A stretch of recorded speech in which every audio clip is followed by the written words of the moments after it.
Yeah, it's going to be that Syndra first pick coming through from LGD. I really like this. Tangyuan had a great Syndra game in the first series that they ended up playing, as I'll take over for a little bit with Gordo no longer here, but this can also be a flex. I'm not sure if Shaoye is really comfortable on it, but Syndra is incredibly broken on the current patch. She's just one of the most consistent champions, period, whether you play her mid lane or bot lane, and so, you know, really like this as a first pick. It does give some priority over to AL, and I talked about wanting counter pick for Breathe. They don't want counter pick. They're just going to blind pick this Gnar with the Jace already taken off the board and just say, well, no Jace, no Vayne. If you want to go something ranged, it's going to have to be something a little lower on the totem pole. Yeah. All right. Well, you know, some things never change, and some things are still plenty present in the meta. It's going to be the Fury lock-in for Tarzan to round things out for AL on their first rotation. Going back over to LGD, lots of high prio junglers on the board. I think Heng, looking at this Lee Sin, might end up going for it, but instead looking at Burdol's Rumble. I think Burdol had a fantastic Rumble in the series they just most recently played. They go for the Qiyana. I think that very well might be setting up for that Rumble coming one way or the other.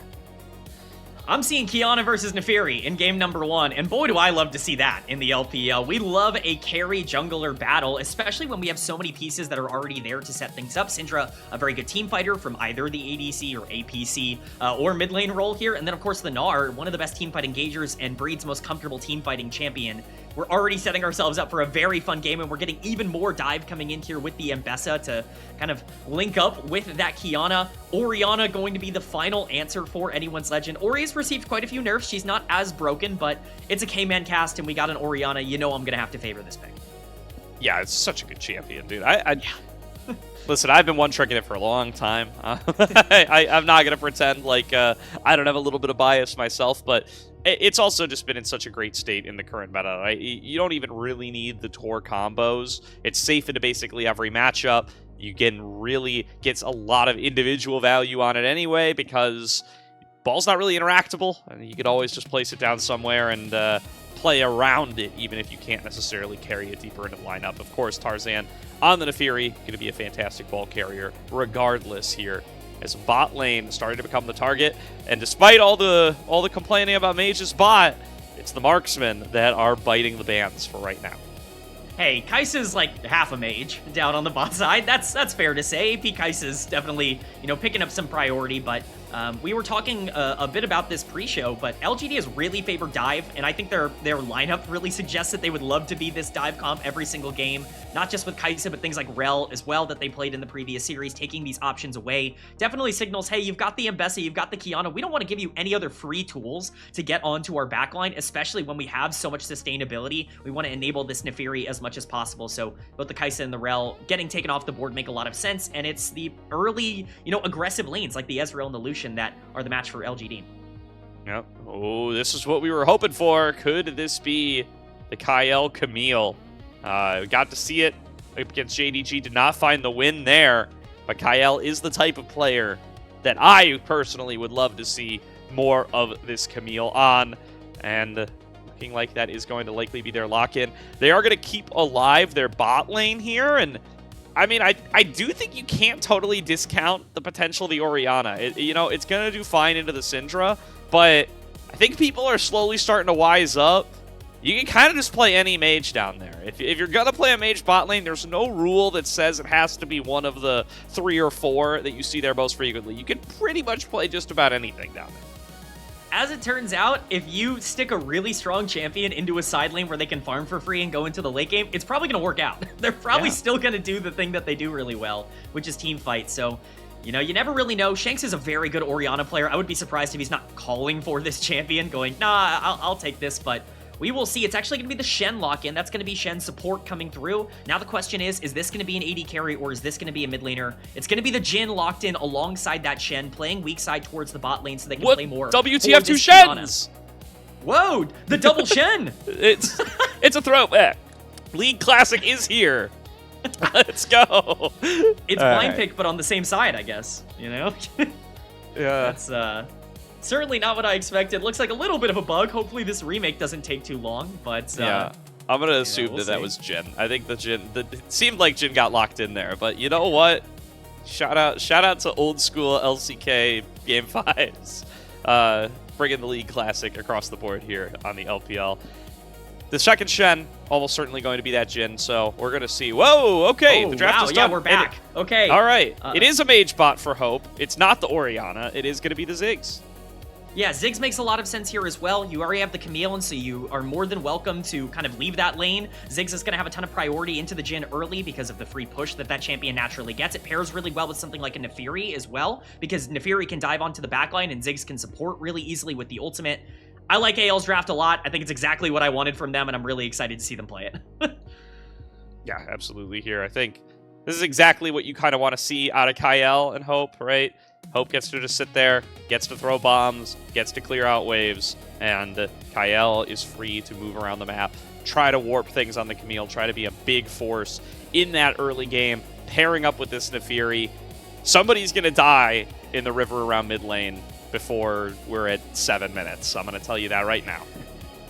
And it's the sheer amount of engage that this team has in the late game as well, with Gnar, with Camille, with potential Orianna Shockwave. I mean, even Nefiri just having a ball on top of her is going to make it really hard to kind of disengage. This is a team on the other side for LGD that I think really wants to try to find their own angles. They have a lot of pick champions. They have a lot of ability to catch people out in the river, but they don't have a ton of ways to efficiently start 5v5s unless you just get this massive Ambessa ultimate. I think the game is going to be harder for LGD, and AL are going to be in a good spot here.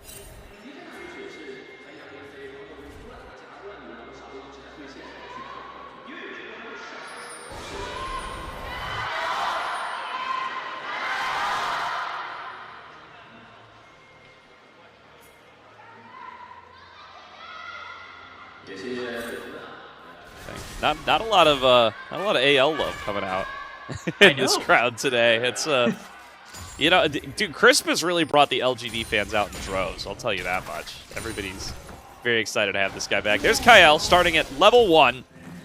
Hasn't even touched a minion in bot lane yet, and he's already going for these. I would have it no other way. That's exactly how you need to be playing Camille in the early game. Hope's going to be just fine for himself as the Ziggs under the tower here. Very curious to see how Crisp ends up playing this game on the Shen, because obviously you're not going to be able to match the roams quite as efficiently early against the Camille, but eventually that level 6 actually does become very scary, because if Camille or Nefiri or even Gnar full commit to a fight, a Shen shield can actually be a bit of a problem. That Stand United coming through, so I think they do have to be at least a little bit cautious of perhaps waiting too long for a play. That being said, I'm sure AL has a pretty good game plan here. They're usually very good at playing around these very early aggressive junglers, especially when they have these separate side starts. Definitely. Oh, going to be a topside clear into a recall out of Tarzan, so he's going to have that extra sword when he does show up on this bottom side and start trying to fight for scuttlers. Just trying to get each little piece of advantage that you can find for yourself if you are planning on going for these sorts of early combat. Nice job from Tangyuan there, stacking up that Syndra passive. Really critical to try to get those extra splinters of wrath every opportunity you get in this lane. Yeah, Tangyuan's been really, really good in the laning phase throughout this year, even in matchups that you don't dominate. And once again, he's just looking awesome. Shanks?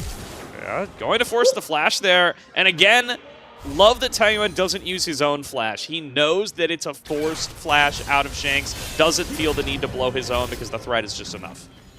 I mean, that's a huge play for Tangyuan, and once again, he is just popping off in the early parts of these games. He has been so impressive, not only throughout the beginning couple games of this split, but throughout all of 2026.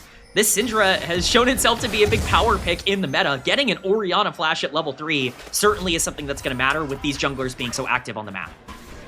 Definitely. Going to be the old exchange of scuttles. Tarzan gets his. Heng already did collect his. And they are going to immediately start to move into this red side jungle. He's got Kael at his back. Going to claim whatever slots of vision they can get. And if Tangyuan's going to continue to be an aggressive bully in this mid lane, they want to be there to punish. I mean, that's the thing. Kael has to sit here to try and protect his mid laner right now so he can shove out this wave because it's pushing against him. Crisp is here, though.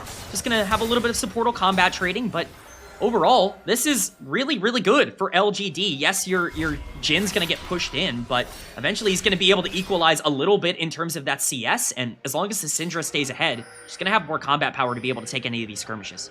Yeah, you just want to put up your walls, you know, have your defense ready for what this Camille's going to do. And so far, so good. Matching Kael, keeping him marked, and knowing that that Shen is going to provide more value later on in the game, as long as the Camille doesn't get to a state where she's got free items from all the kills she's participated in and is sort of acting as a third solo laner. As long as you avoid that, you are going to be feeling a lot better about the value that you can get brought in from that Stand United and from that taunt.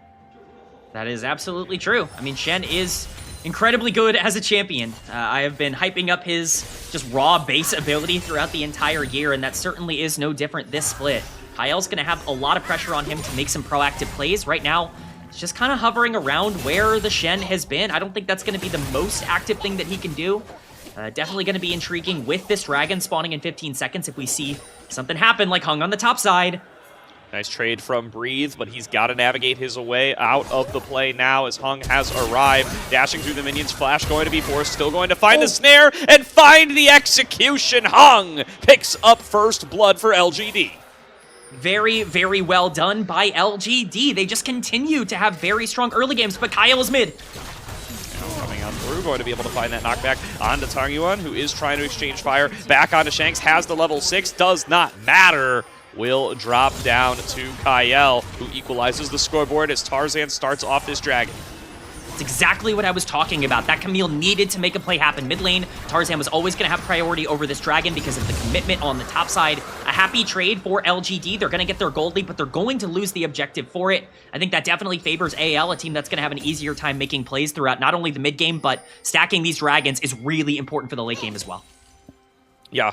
I think they're going to be happy with that on the AL side as well. They get to start that dragon stacking game plan, and that is the best response that they can produce for Heng showing himself topside. Breathe did buy a lot of time, rushing back, trying his best to stay alive.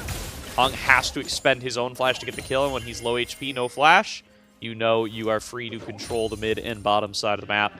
Tarzan returning up towards his top side now, as we do get to see a little bit more calm on the Rift, and already that gold lead starting to evaporate a little bit. Yeah, that is definitely a problem for LGD, especially because this mid lane is basically just going to be a 3v3 at this point onwards, as Breathe takes a little bit of damage under the tower, but he should be fine. No flashes on either mid laner, at least for the next minute or so, means that there's going to be a lot of hovering from both Kael and Crisp as vision gets controlled, and we kind of set up for these grubs that are going to be spawning in just over a minute as well. LGD with some topside, at least pressure a little bit after Breathe died. See if they want to use it, but Crisp is way too far forward. Yeah, he's at least going to lose some of his health here, but there's the ultimate out of Tarzan, rushing his way in. Crisp, as you said, perhaps getting caught, but Heng with a big supreme display of talent just blows up Shanks. It's a 1-for-1 trade, but now Kael, stuck with the scatter of the week, will be shot down across map by Shaoye, who now gets into an engagement with Hope. Knocked away by the satchel charge. Quick 2-for-1 going the way of LGD. That Kiana is really paying dividends right now. 2-0-1 for Heng, 700 gold up. That's a huge play to get LGD back in this game. It was looking a little bit scary. I was going to talk about that grub priority, but with Breathe having to shove on the top side, I was getting a little nervous for their state. I thought Crisp was way overextended here.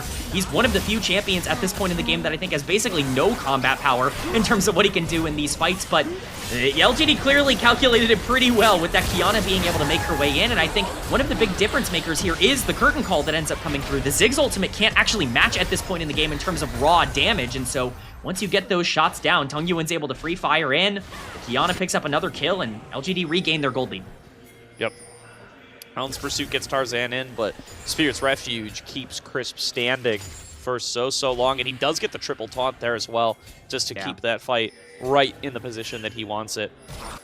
Good start for Crisp on this series as he's making his way towards mid again. He's going to find himself face-to-face with Kael again, but able to dodge out on that precision protocol and walks away with a little bit of a health disadvantage. Tarzan wants on these grubs.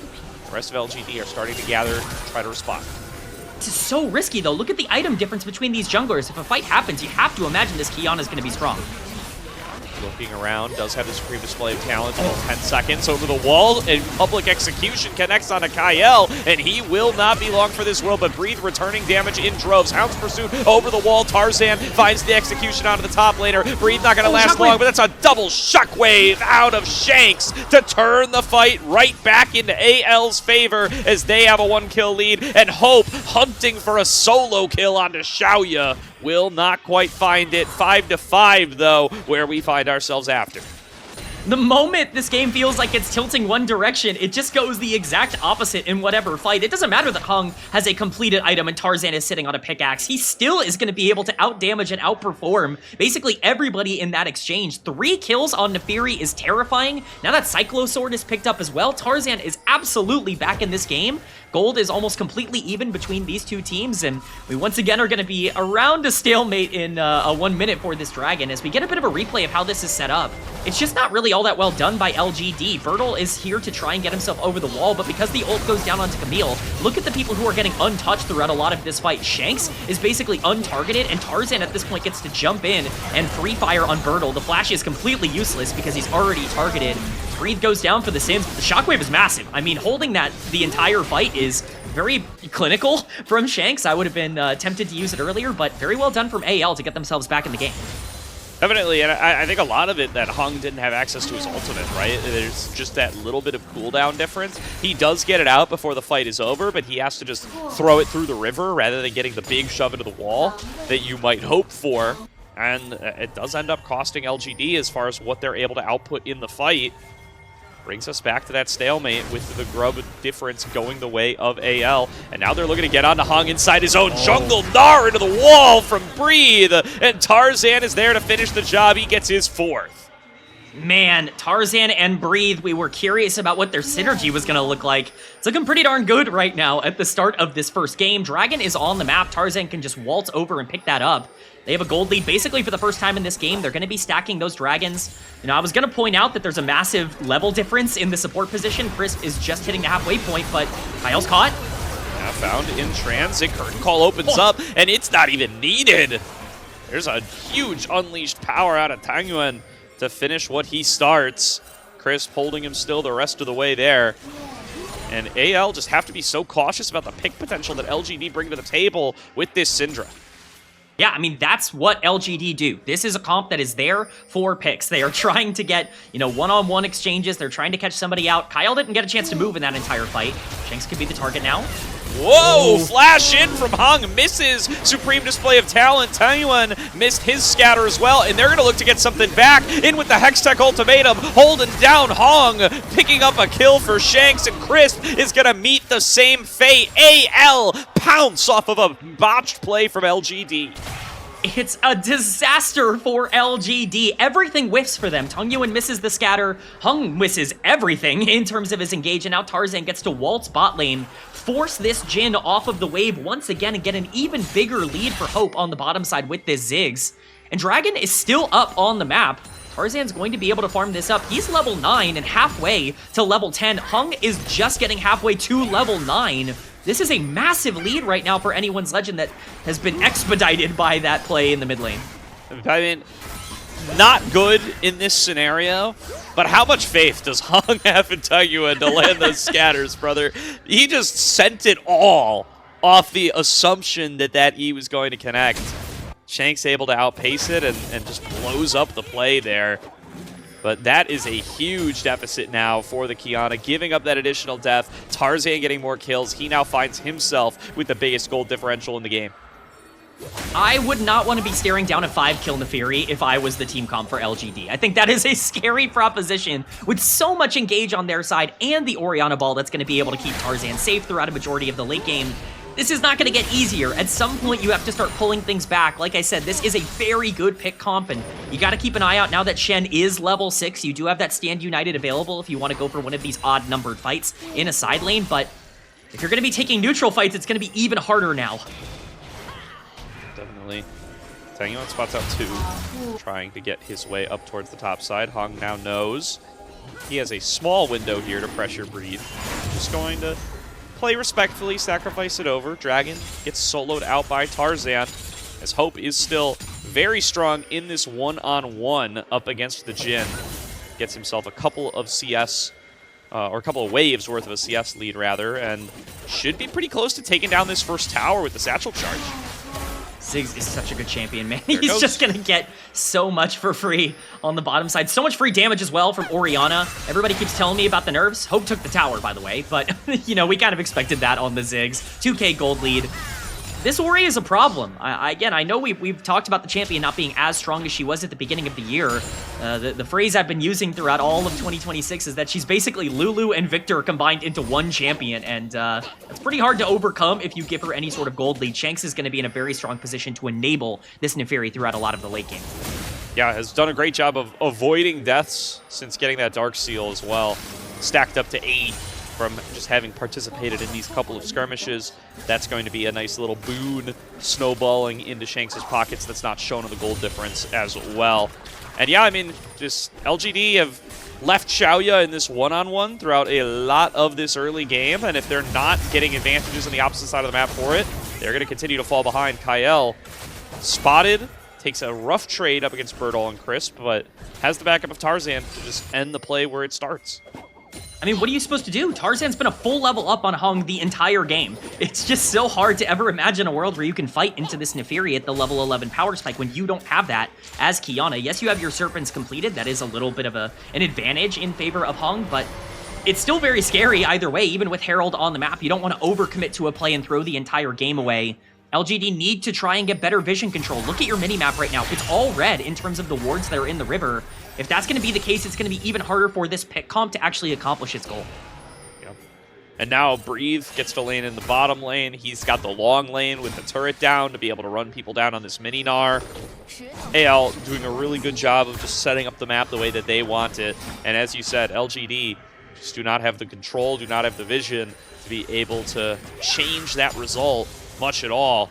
And now going into Fog against the Camille, against the Neferi, always so dangerous. Or maybe not going into the Fog at all, maybe just waiting in your own jungle. Even that is too much. Heng is dead.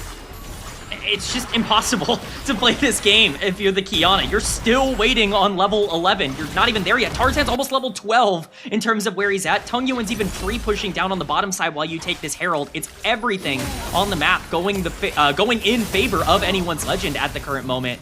Even Shanks starting to push into the top side here. I mean, they are absolutely dominating. This is the mid-game team that we remember from last year when AL was picking up so many wins against top-tier teams. They were dominating at this exact thing. It's really exciting to see them get back to basics here in 2026. Definitely. It's really satisfying to be able to just wreak control across the map.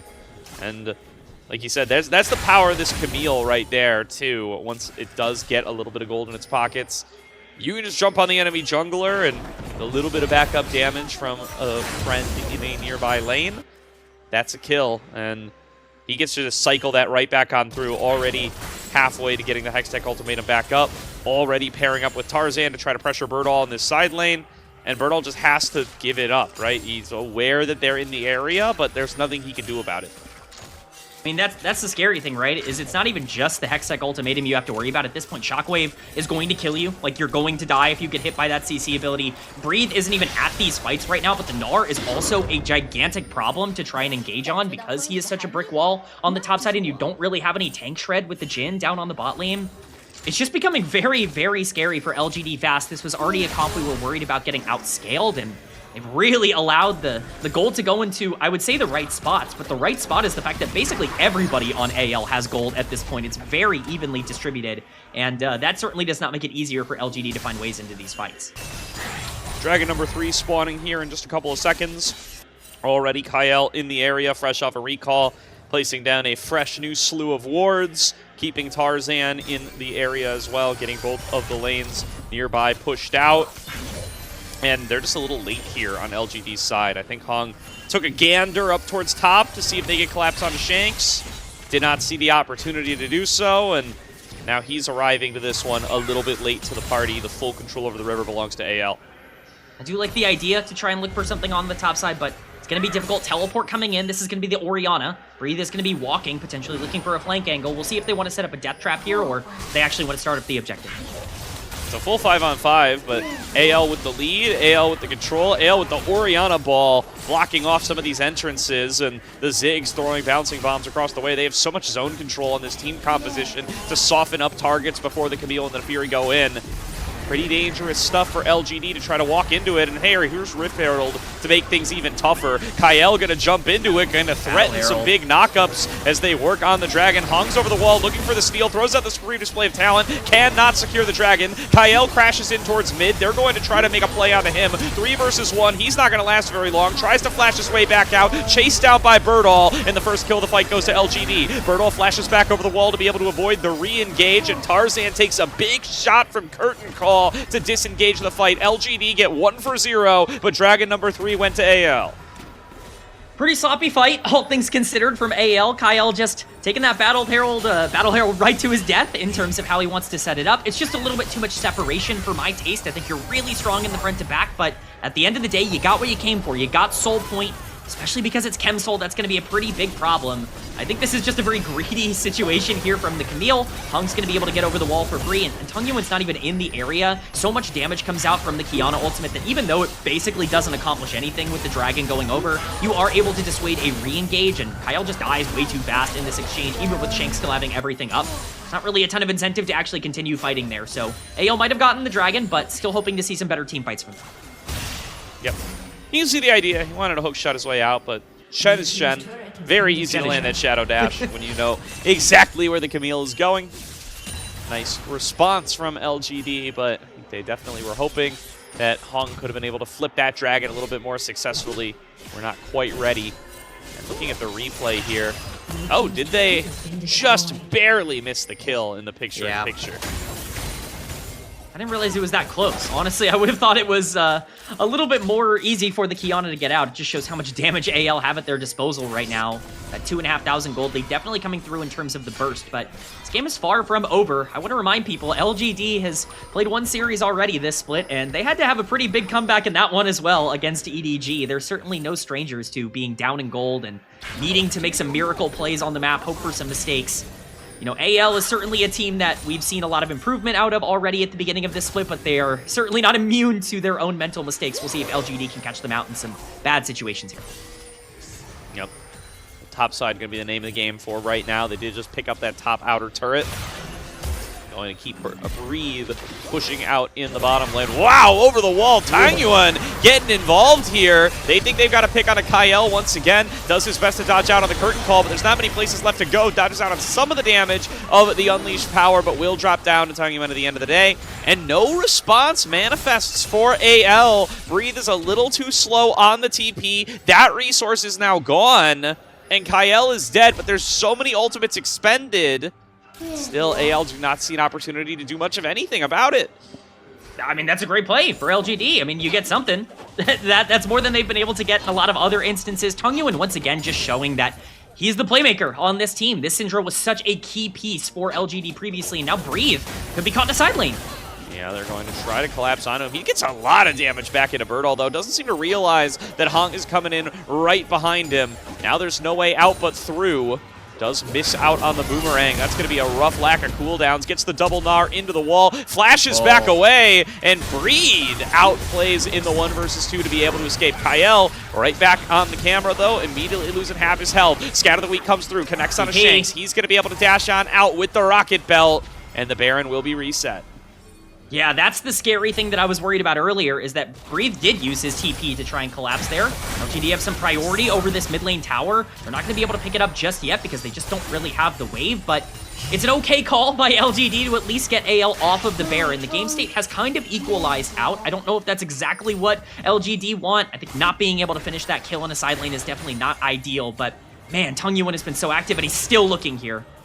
Yeah, LGD have been dictating the pace here for the last couple of moments. They're the ones starting the plays. AL is the one responding, but they haven't gotten much actually done to actually cut into this gold lead. AL still sitting 2,000 in the lead, and this Dragon Soul coming up in 40 seconds. Seems like AL is going to be pretty much exactly where they were for the last Dragon for this one, but this time the price of giving it up is going to be a lot higher.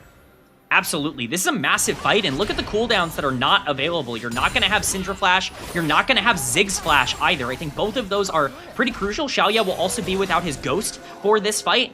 It's going to be really important that you get priority control over the river if you're anyone's legend. You don't really want to have to be walking into this LGD comp, especially if it's blind.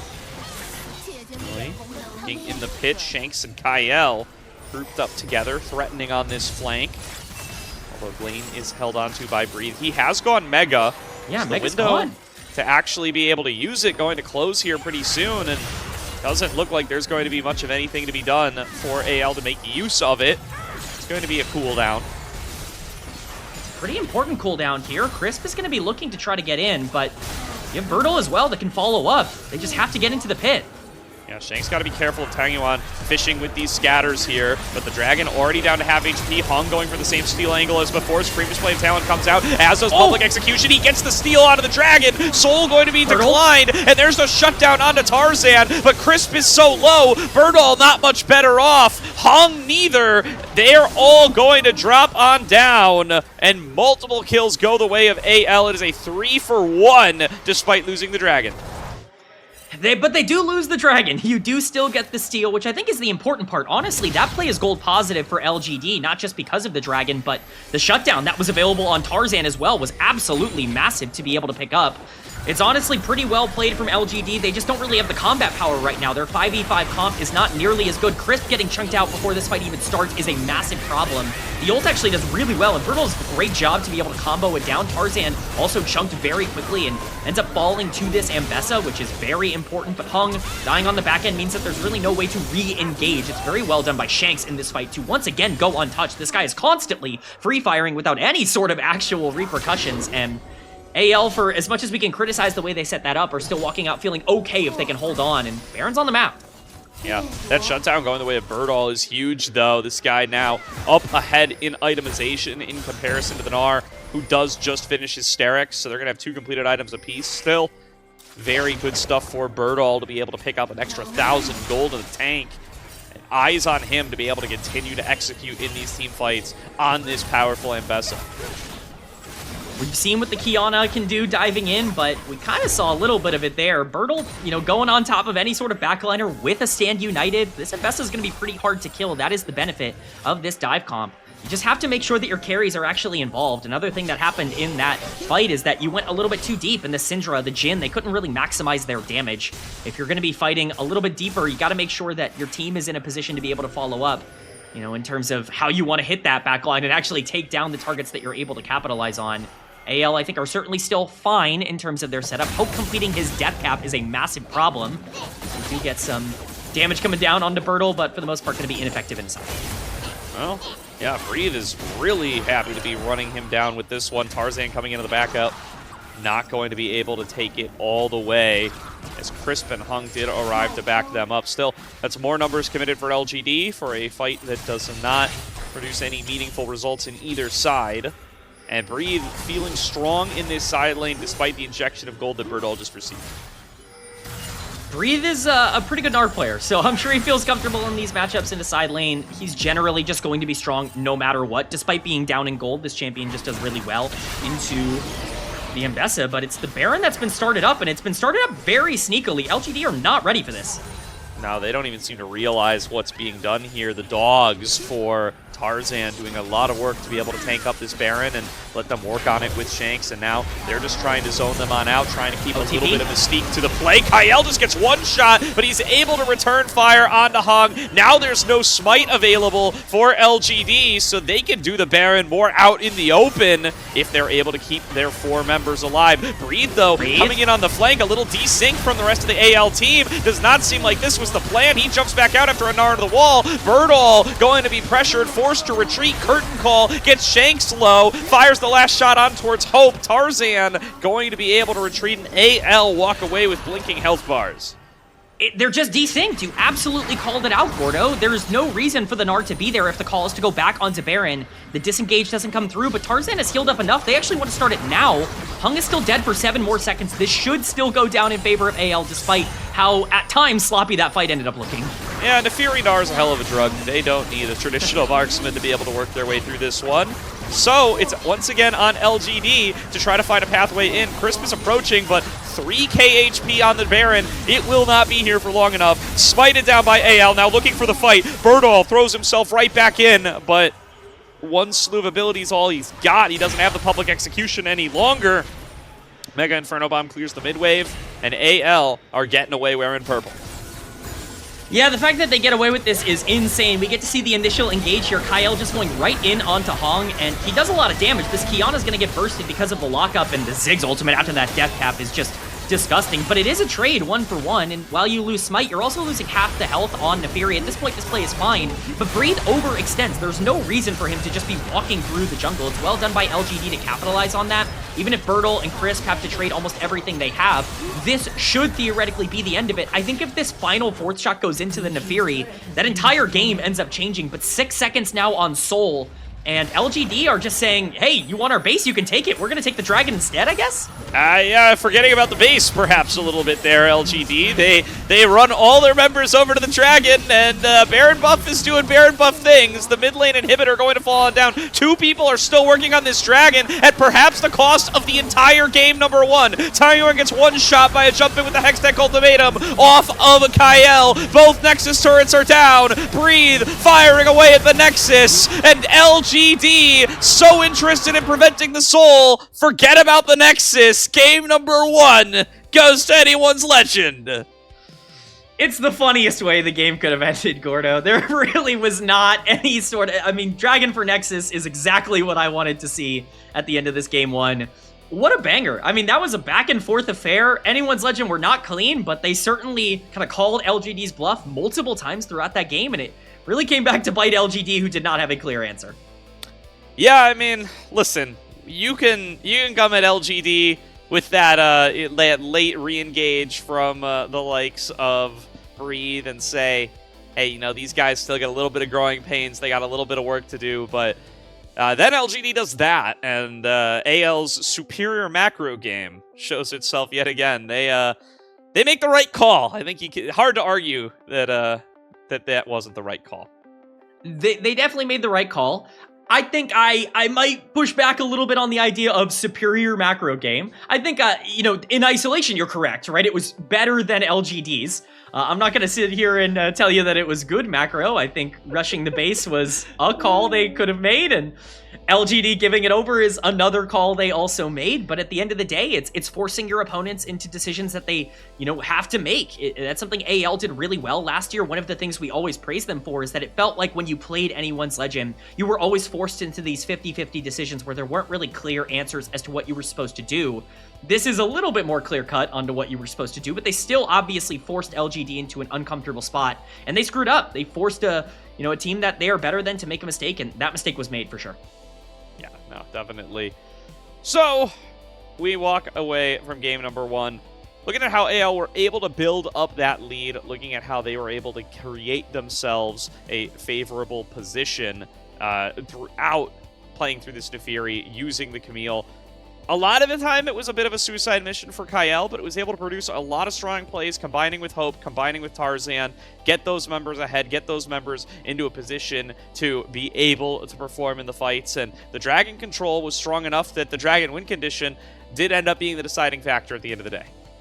That's something that I think is really important to point out, because those were objectives that were generally given over by LGD in the early game. That Soul ended up being something that they felt they had to over-contest for in the back end, you know, even to the point where they give up so much gold trying to fight them 5v5 and, you know, kind of separating themselves to get that steal even before they end up, you know, losing the game off of Soul. So it's just one of those things where you don't want to be giving these objectives for free in the early game, even if you get other trades on the other side of the map.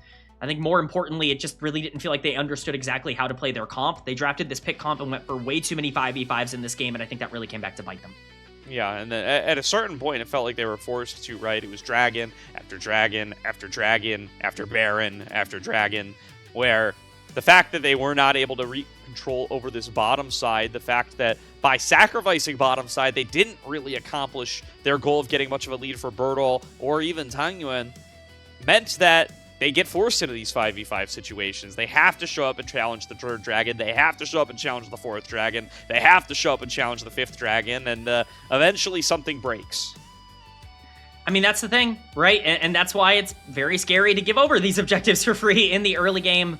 I think it's unfortunate. I think one of the things I really want to point out in a positive way for AL, we talked about the Camille having up and down moments, maybe not surviving super long in some of these team fights. What Kael used the Camille for throughout most of the game was really impressive, which was constantly controlling vision over River. The combat power of Camille, on top of the fact that you had a jungler that was basically a level up the entire game, meant that you got to really kind of choose, where you took every single fight, what the enemy was and wasn't allowed to see, and it really limited the kinds of ways that LGD were able to play around a lot of the AL threats, because they didn't exactly have perfect vision that entire game.